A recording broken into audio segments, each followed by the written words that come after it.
You can't be too results-oriented in Pokemon. It's not that the game does silly things and has a lot of variance, because that's just a part of learning how to play the game. Dealing with variance, playing against it, playing around it, maximizing it to your own advantage. That's part of the skill of the game, and a big step for a lot of players is accepting the game as it is, as opposed to the idealized version they have in their heads, where Fire Blast should never miss and things like that. So that's not the problem so much as tournament formats not being very conducive to evening out the impact of that variance. Because sometimes you are going to do everything right and the game just doesn't want you to win. That happens. So the result is where you lose even though you did everything right. You can't look at that and be like, well, I lost, so... It's more about, in situations like that, looking for little things that you can improve on. Because even when you play, perfectly or near perfectly or whatever, and even when you win, it's like, oh, I could have done so-and-so better. But that's not quite the point of this video.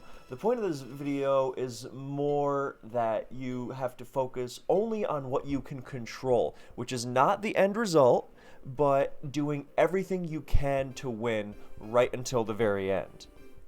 And not giving up, pretty much. Because you would think that's very obvious, right? And I guarantee people are like, oh, yeah, I would never give up. And it's like, okay.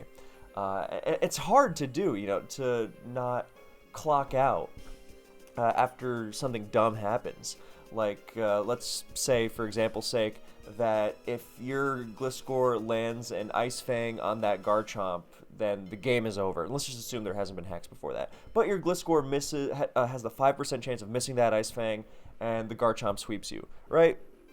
In this super simplified version, yeah, okay, you had it won if you hit an Ice Fang, and you can't really be criticized for doing anything wrong there, right? It's not like you were relying on a 50% accurate move. So something like that. That's fine, if you really did everything you could. But if after you missed the Ice Fang on the Garchomp, you still had routes you could take to try and win, and instead you just kind of gave up and were like, oh, well, I can blame it on the Ice Fang miss, and I'm just gonna, stop trying, then, there's much less sympathy to be had for that. And it's very rare you would see someone admit that, yeah, oh yeah, no, I gave up after the Ice Fang miss, right? But it is very clear in the play, where after the Ice Fang miss, then you see they're rushing, they're not making focused moves like they were before, and they just kind of threw in the towel, when the game was still very, very winnable. It's very common, and even for experienced players, this is not just a new player phenomenon. Matter of fact, this I most commonly see this in people who have been around and playing at a high level for years. Things like, sorry, I just got distracted by the Dragonite and Gliscor on the screen. I was like, does that have something to do with this? I think this game is a good example of not giving up. For example, that's why I picked it, because Toph does not have an easy path to victory. He's really going to have to work for it, and it would have been very easy to just go on autopilot and blame, if it's not even about blaming an Ice Fang miss, for example. So much, arguably more common in games where there isn't hacks is, oh, there was nothing I could do. There was the team matchup. There was nothing I could do because of so-and-so and so, and then you just list 6,000 different reasons of why you could not have possibly ever won that if your opponent was not completely idiotic. If that's, consistently the case, then maybe there's a problem with your team, first of all. But it's very rarely actually the case. It's more about, you can't go on autopilot and just blame hacks or the matchup or whatever. Yes, okay, sometimes it is going to just not work that way. But, and yeah, Pokemon can be dumb a lot of the time. Exacerbated by tournament formats which make, every miss more impactful. But in those situations, you just have to focus on what you can do, and not throw in the towel. And to illustrate this point, we are going to use this game. We're not going to go in depth on the teams or whatever, even though ZF's team was a very influential one on Horus Ubers. But instead, we're going to look into how you just can't give up until the very end. And this is not like some parable of, oh, well, you know, never give up because LOL in Pokemon, anything can happen and your opponent might miss 3 Ice Fangs in a row. I keep harping on Ice Fang just because. But your opponent might miss 3 consecutive Ice Fangs and then you'll crit their last 5 Pokemon and you can still win. Like, no, it's not like that. It's looking for ways you can actually strive to win of your own accord as opposed to just hoping the game throws you a lot of really lucky bones. So this is a fantastic game for that. So we are not going to do a deep dive on Horus Ubers. All we need to know is that that is a Mega Mewtwo Y, and with Insomnia, its purpose is to ward off Darkrai, so that Darkrai can't shut down the Sash Excadrill lead strategy. Okay, cool. This is right after right after Horus was released, so those are going to be Primal Groudons. It's not XY. Yeah. So, Mewtwo leads off against Darkrai. It also has the bulk to live a Scarf Dark Pulse. And Dark Pulse goes off and flinch. So that lead strategy is ruined. So I know that it seems like, oh, well, Dark Pulse has 20% chance to flinch, and Insomnia, or sorry, not Insomnia. You know, he could have also crit, so the odds were decent. So, first of all, if you're going to run offensive teams like this, a lot of the time, you are going to have, you know, percentages thrown around a lot. This is why a lot of really good players gravitate towards more balanced teams, where each individual turn is not, you know, so potentially game-breaking, and there's less reliance on, you know, having to hit inaccurate moves in a very short period of time. Because if you have like 4 turns to hit Will-O-Wisp, that's much different than, you know, having 1 turn to hit Focus Blast, for example. So part of it is also team choice. If you think you're getting haxed a lot and you're rolling up with 3 Focus Blast users, maybe there's something to that. That's not really the point here, though. It's more that in a game like this where every percentage is crucial, then you're really going to have to scrap for everything. Also, ZF is using Focus Blast on this Mewtwo, which makes the odds even less great, as opposed to Aura Sphere. But yeah, the point I was also trying to make is that a lot of players, no matter how experienced, because this was a tournament game. This was not some random ladder. I mean, not that ladder can't be tilting too. Very famously so it is.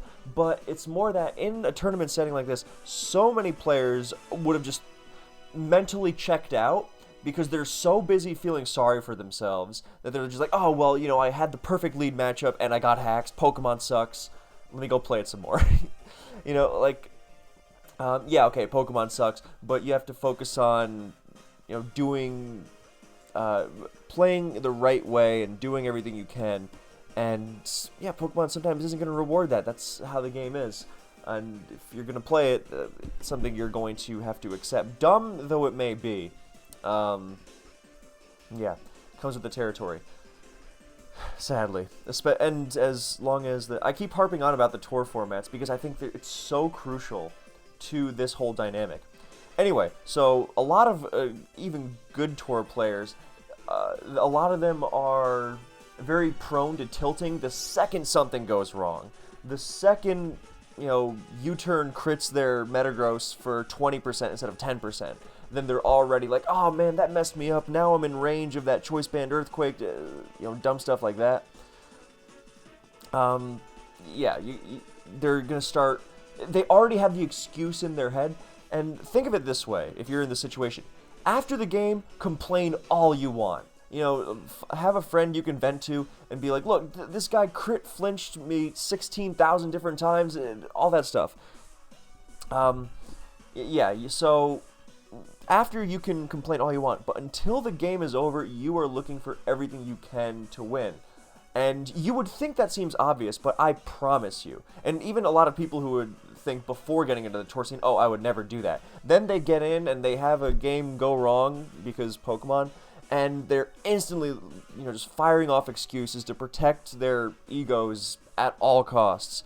And I get that, because the social aspect of smoking is also very relevant.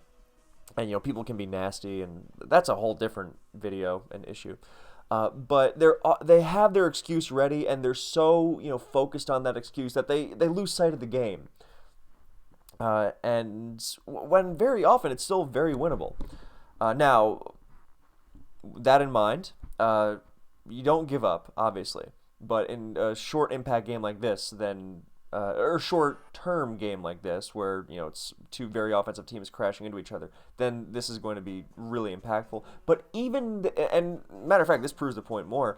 Even in high impact, high speed game like this, where that dark pulse flinch is so much more crucial than in a more balanced game, where you tend to be able to recover more easily, then it's still not out of the game. It's still not over. And yeah, and again, I can't tell you how many times I've seen like the highest level tournaments and something goes wrong and one player instantly starts checking out. It's not necessarily just signified by them complaining in the battle chat either. It's you can just tell when they're clicking immediately and the plays aren't so sharp, and yeah. Okay, so where do we go from here? Xerneas comes in on the second Scarf Dark Pulse and gets oh, I forgot that happened. So even that's annoying. And now Groudon comes in, and what does ZF do? He doubles to Excadrill. Great move. He knows he's forcing out Darkrai, and he's going to now get the advantage one-on-one with Exca. Get up his rocks, get his game plan going. He's got the rocks. Groudon EQs. No Precipice Blades. I see.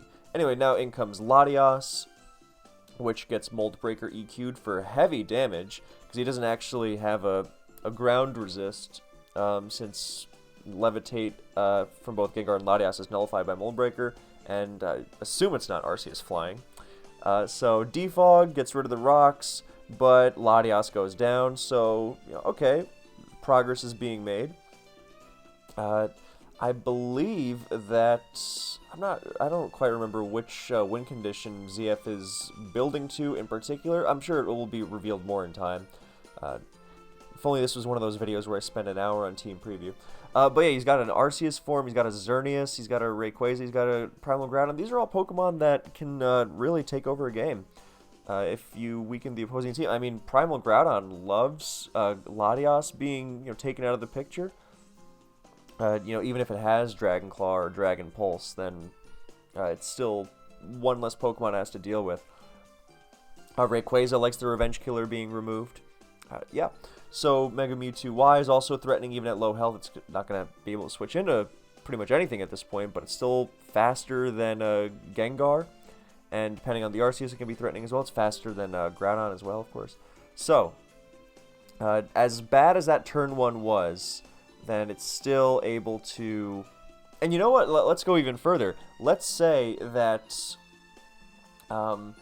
you could even make the argument that if you know the Dark Pulse is coming and you don't like your Focus Blast odds against a Dark Pulse flinch and crit and all that, you can just go to Xerneas on turn one and force it out, because the Dark... I don't know if that necessarily holds true, because it doesn't have to be a Scarf Darkrai to be able to lead off against Excadrill. So maybe not necessarily, because I guess it could be sashed. I don't think that team is hyper offense enough to be sashed Darkrai. So you could make the argument that if it's not going to be sashed Darkrai, it's either Scarf or whatever other item like Life Orb. And if it's not Scarf or Sash, then it's going to be running away from Mewtwo anyway. So you don't necessarily have to stay in. But the overall point is not the specifics of this Darkrai versus Mewtwo scenario. It's considering what else you could have done in the face of odds. Because odds are stupid. Yes, I agree. I do think Pokemon will be better without the variance being as high as it is, all that other stuff. But since it is, we have to accept it as it is, then you have to focus on what you could have done better. Now, if you think about your other options and you conclude, no, yeah, Mewtwo is the best move to make, I mean, then you can go down a whole rabbit hole of if Mewtwo has to rely on such odds, then, you know, this Darkrai matchup sucks, and is it viable to run a team that has to be has to struggle so much against Darkrai? And then you get into a whole debate, which has been had in Norse Ubers, about the unhealthy presence of Darkrai in general. But basically you're spurring thought as opposed to just tunnel visioning and locking into one specific thing, and that leads to growth, which you're not going to get if you just say, oh no, there's nothing else I could do, I had to, and yeah. Now, if Mewtwo really was the right move, and you think, oh no, it's not the tier being messed up, that's just Pokemon being silly, and I made the right move, and, you know, I just have to focus on controlling what I can, then that's something else. If you have explored the other options and say, no, I had to stay in there and get my Mega off and everything. Especially because if I don't get my Mega off, then I don't have a Sleep Absorber later. Anyway, so all those like tier-specific examples are just to illustrate the greater point of trying to really looking at all your options and not giving up, and you know, playing around odds and all that other stuff we've been talking about. So, Latias goes down, and Gengar comes in. I don't think he can switch into this, so he just sacks the 1 HP Excadrill. Fine. Now, Mewtwo comes in, fires off a Psychic move, whose only resist is Darkrai. So, but risking Darkrai here is... well, it's not really much of a risk, because ZF is so behind that, you know, Tsung could feasibly just maybe even leave Gengar in here, because, like, yeah, I guess he could use it for Arceus, but it's feasible that Gengar just gets sacrificed here, just so Tsung can then play it safe with Darkrai, Dark Pulse. You know, Xerneas, having been crit, is not like loving the idea of switching in. Still at full health, so yeah. So it could very feasibly be sacrificed to Mewtwo here, and that puts Tsung in a really tough spot. Darkrai comes in, Focus Blast destroys it, and that's an amazing move, and it's also representative of something else you have to do if you're behind because of stupid stuff. Like if you fall behind, and you know that that you're going to lose if the game continues to play out on its current trajectory, and you just constantly play it safe, I mean, you know, maybe if your opponent starts overthinking and choking, then that's something else. But most of the time, the vast majority of the time, your opponent is going to try and maintain their lead, right? Because if the game continues on its current trajectory, they are going to win, right? And you know, because it's especially with a tough play like that, like Focus Blasting into Gengar like that, yeah, but at the same time, you see why it has to be done, because otherwise you're just going to lose. Yeah, so making difficult moves like that when you're behind is really crucial. And even if it goes wrong, then, I mean, if anything, you have a lot more safety in that. It's like, okay, it goes wrong, the opponent made the nice move there, but you were forced into that, having to make such difficult plays because of the bad start from luck, right? And that happens. And, you know, in better tournament formats, then you are, and if you keep playing like that, then the shots will fall, to use a basketball analogy, if you keep doing the right thing. So, but yeah, in a situation like this, even if Gengar does stay in there, and it's like, alright, well, you can't really blame him for that, because, yeah, he had to try and make something happen because he's so far behind from that bad start. So, but more common is that when such moves are made, that they snap you back into the game.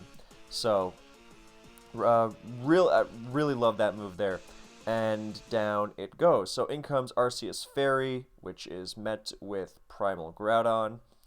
And Judgment goes off, and oh my goodness, and it crits. So now Groudon is gonna get chunked by Earth Power. Oh, okay, that was getting 2 KO'd anyway, so that one doesn't matter. But Rock Polishes, Precipice Blades, chunks it. Now it's also in range for Mega Mewtwo Y, which comes back in, and Psy strikes again. So now in comes Kyogre, which is not primal, which is, I think this is the only time I've seen a non-primal Kyogre in an Aura Supers tournament game, because it is Scarfed. So it goes for an Ice Beam to not let Rayquaza come in for free. So there's a lot to consider there, and that's, okay, well, if this is going to be firing off water moves, which, choice water moves most likely, it's going to, if it's not choice, then why? And really, realistically, Scarf, because why would you use Specs Kyogre when you could use Primal Kyogre? So realistically, it's signifying Scarf. So you can prevent your Rayquaza with its Airlock is not going to be taking rain boosted water moves, so it can switch in, take 2, and get another KO. Matter of fact, ZF has a Pokemon advantage now, which is really big. So he can go to, if he gets Rayquaza in on the water move and he picks up another KO, and then he's sitting pretty. But the problem is, Tsung tries to catch him going to that. And he makes a great move by going to Arceus Ghost because he doesn't need it as much. Because, it's going to lose to Gengar one-on-one, and it's not necessary to beat... I mean, it'll help against Primal Groudon, but it feels doable. So, point being that he can scout the move from the Scarf Kyogre, and even if it gets Origin Pulse, that's fine, because then he goes to Rayquaza, and so on and so forth. So he can... But it's much better than Rayquaza getting Ice Beam on the switch, and then just Origin Pulse, cleaning everything else up. So, great middle ground there by ZF, because if he switches into Ice Beam, amazing. If he switches into Origin Pulse, not great, but better than Rayquaza getting Ice Beam. So Tsung tries to catch the Rayquaza, also a good move, because Tsung also recognizes, look, if that Rayquaza comes in on Origin Pulse like that, for free, then I'm probably toast. So, great stuff on both sides. But really props to ZF for not risking it. And, oh, it freezes. So ZF really, really not catching a break here. And because if that does not freeze, then, something's getting hit really hard by a Shadow Force, because I believe it is an SD one, I think ZF said. So he thaws out eventually and gets an extreme speed off. So, yeah, the Kyogre has been chipped, which, helps. But it's not nearly the same thing as... if Arceus Ghost had gotten into the position it would have liked to have been in. And, yeah, so, E-Speed, and now Xerneas comes in. He goes for Geomancy, okay. Gotta do as much damage as possible to the Primal Groudon. Moonblast to it KOs, and it gets roared. Nice move there. Yeah, okay, so that was well thought out. Yeah, because if Groudon doesn't, because Precipice Blades isn't going to KO, and Thunder Wave might get Aromatherapy, so that was actually, very, even more well thought out. But of course, Roar is very common in Primal Groudon as well. But the whole point being that either Xerneas, if the only way that Primal Groudon is stopping Xerneas there is by Roar, right? Or Thunder Wave and getting lucky, but that's something else. So, and if Xerneas gets roared, then it's not going to take any damage, and therefore it is still going to potentially, I believe ZF said it was a roll to live Origin Pulse at that range. So, yeah. So Rayquaza comes in, EQs, and it is Life Orb, so no sash, so Kyogre is out of E-Speed range, so he's going to come in and Revenge Kill it. And impacts of the freeze really being felt. And now Xerneas comes back in, but it cannot Geomancy anymore. So now we've got a tough situation because, yeah, okay, Xerneas can't Geomancy anymore, and it's just going to get Revenge killed by Gengar, and then Mewtwo Revenge kills Gengar in return, and then Kyogre comes in and Scarf Ice Beam will KO Mega Mewtwo Y from 28, so he doesn't even have to risk Origin Pulse. So Gengar comes in, and ZF doubles to Mewtwo, makes the move that he had to. Great move. So now, Mewtwo is obviously going to Psy Strike Gengar because Kyogre can't switch in. So, and now it comes down to Kyogre having to hit multiple Origin Pulses. And I believe getting a roll on Xerneas. So the odds, are not amazing, but they are still odds. Okay, we're not talking like, oh, ZF needs to, dodge 16 Hydro Pumps in a row or something like that. No, it's like, this is not that unreasonable. And you know what? Even if both Origin Pulses hit and gets the roll on Xerneas and he loses, he played a phenomenal game. And that's really all you can focus on because, yeah, like what else can you do? That's the game, and this is what this video has been about. So first Origin Pulse goes off and misses Mewtwo. So the Mewtwo that dodged or was flinched by Darkrai at the beginning came back and won the game, and that just feels wonderful. So.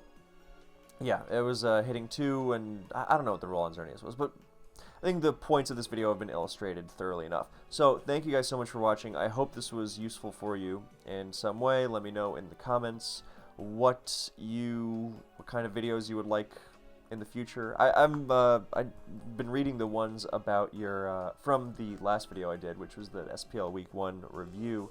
And I'm keeping them in, taking them into account. I'm going to do as many of them as I can. So, yeah, keep them coming. And if you need a movie recommendation, let me look at my shelf. I hope those of you who were able to check out The Last Days of Disco, as recommended in the last video.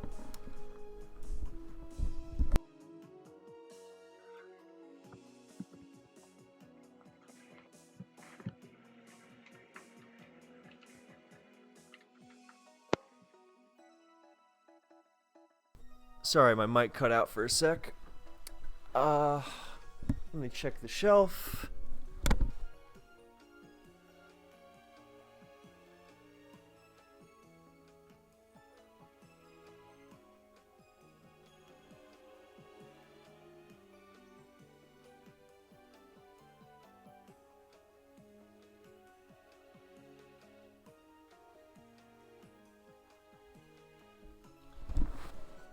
Alright, I'm going to recommend Naked, a film from 1993 by a British guy named Mike Leigh.